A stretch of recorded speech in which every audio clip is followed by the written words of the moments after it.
What's up, y'all? This is Chef Sypesteyn. Today we're making crab cakes and baked cheesy grits. Let's get it started. So here I've got some stone ground grits that have been cooking for about 30 minutes. They're cooked most of the way through, but since we're doing baked grits, I'm gonna let them cook a little bit more in the oven. So one trick I like to do when making baked grits is to mix in some cheese and some egg. That egg is gonna help it stay nice and light, and the cheese is gonna make it nice and creamy and flavorful. So what I've got here is some Parmesan cheese that's been grated really nicely. I'm gonna go ahead and get that in a little bowl. And I've got one egg that I'm gonna mix in with that cheese. And by mixing the two things together, what's gonna happen is that's gonna help me keep the egg from scrambling when I mix that into the grits. If I put a whole egg straight into these hot grits, I have a real good chance I'm gonna scramble the egg.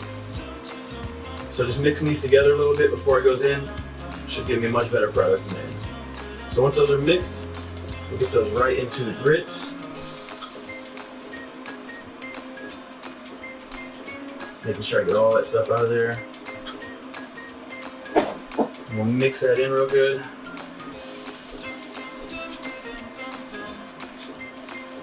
And you can throw this in the oven. I've got an oven that's at 450 ready to bake. You could throw this whole thing in there and just let them bake in here. You could put them in a 9-inch baking pan or casserole. I like to serve these in a nice little individual ramekins like this so that when they come out of the oven, they're ready to go. They puffed up a little bit. Just gives you a really nice presentation. But either way you do it, it's gonna come out really nice. It's gonna look great, and the flavor is gonna be awesome. So I've got 2 of these. I have a little bit extra grits that I could cook separately. That's a good amount for these. Clean those up a little bit. Let's go in the oven.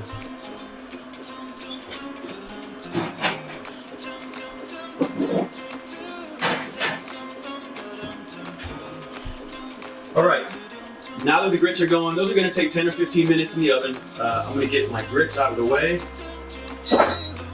And we'll get a cast iron skillet and start working on our crab cakes. So we're gonna crank up the heat over here, get our skillet real nice and hot. And I'm gonna go ahead and saute the veggies first. I've got some really nice fresh lump crab meat. I've got some chopped up shrimp that's gonna help hold this whole thing together and give you a really interesting flavor that you don't find very often when you do regular crab cakes. So we're gonna go ahead and saute my veggies first. There's some onions, some roasted bell pepper, some fresh bell pepper. We'll cook those down first, and then we're gonna get all the rest of our ingredients in. Some mayonnaise, some Creole mustard, a little hot sauce, some breadcrumbs, and of course the crab meat and the shrimp. We'll mix all that stuff together, make our crab cakes, and let those rest for a little while. So let's get it moving.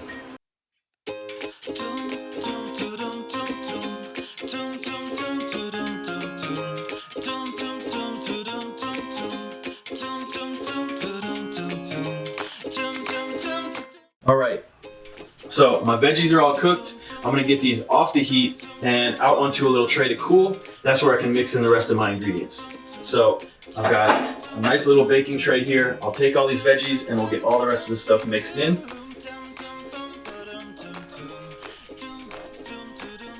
Then we can form our crab cakes. I'll make sure we get all this stuff out of here because it all got good flavor.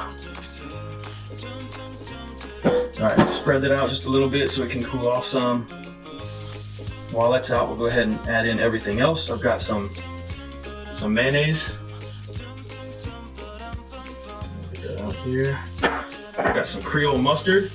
I love this stuff because it's got a nice little spice to it, but if you don't have Creole mustard, you could use a Dijon or any other kind of nice brown whole grain mustard. Got a little bit of panko breadcrumbs. We've got some green onions.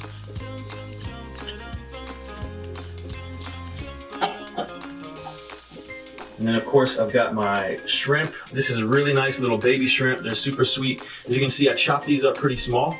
Shrimp are a great binder for stuff like this. So to help hold everything together, I like having this real smooth, almost like a shrimp paste that's gonna help hold the whole thing together. And I've got some beautiful Gulf crab meat. This is lump crab meat that we picked through and made sure there's no bones or shell pieces in it. I'm gonna fold all that stuff into. And that by itself smells awesome. We've got our signature Cookhouse seasoning mix here, which is our beautiful little blend of spices. Stuff's really nice. Not too salty. Got a little bit of heat. Some good flavor. We'll put a tablespoon of that in there. Juice from 1 lemon. I'm just gonna squeeze that in, making sure not to get any seeds in there. Nice little trick, you can catch all the seeds with your fingers. I've got 1 pack of Crystal hot sauce, which is my favorite. Probably should have done that before getting my hands wet with the lemon juice. We'll mix that little bit of Crystal in there. And this stuff's not super hot, but it got great flavor. We'll mix all this stuff together. Once this all comes together, we're going to go ahead and form it in like a little cookie cutter mold, or you could do it by hand if you don't have a cookie cutter, but that cookie cutter just helps you get a nice uniform shape. And then once they are all mixed up and shaped, we'll let them rest in the fridge for about an hour, and that'll help them firm up really nice, so when you put them in the pan to cook, they don't want to fall apart or get real soft and mushy. So this is an important part, just to make sure all your flavors are mixed well together. Make sure you don't have any big pockets of crab meat that aren't mixed in with the rest of the stuff. Make sure and press that shrimp out a little bit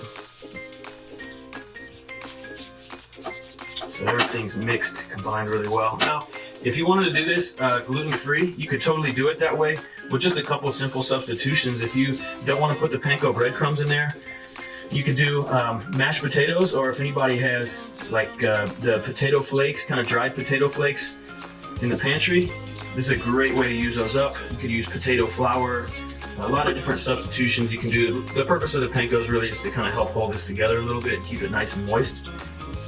And then when we go to cook it, we're going to cook it in flour. If you want to keep the gluten out of it, you can definitely cook this in some rice flour or some corn flour. It'll come out really nice either way. So what we'll do from here is go ahead and shape this in our cookie cutter. So we've got a little 2-inch round cookie cutter. And I'm going to pack that right here on the tray. And once those are all ready, we'll let it rest for an hour in the fridge, and then we'll get it cooking.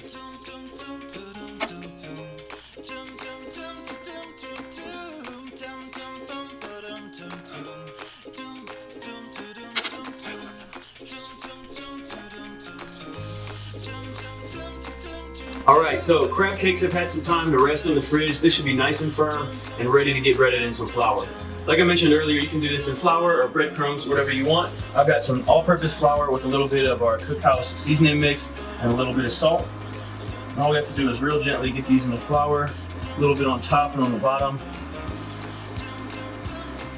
I'll dust a little bit of that off, and then we'll get them in the skillet.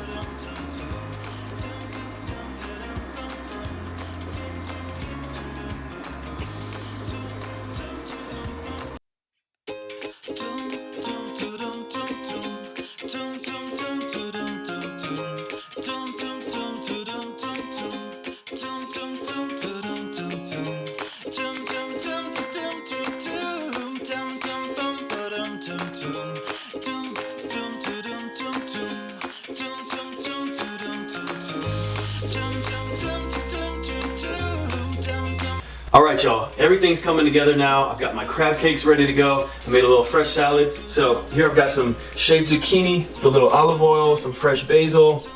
Real nice spring, summer veggies to go with our crab cakes. Crab cakes are nice and hot. I'm just gonna get 2 of those. Get them on the plate here. And when all this is ready, it's just about time to get those baked cheesy grits out of the oven. And me, I love my grits with some fresh Parmesan, so we're gonna get these out piping hot. Those look awesome, a little brown around the edges. I can smell them, nice and toasty. Got some Parmigiano Reggiano that we're gonna just grate right over the top.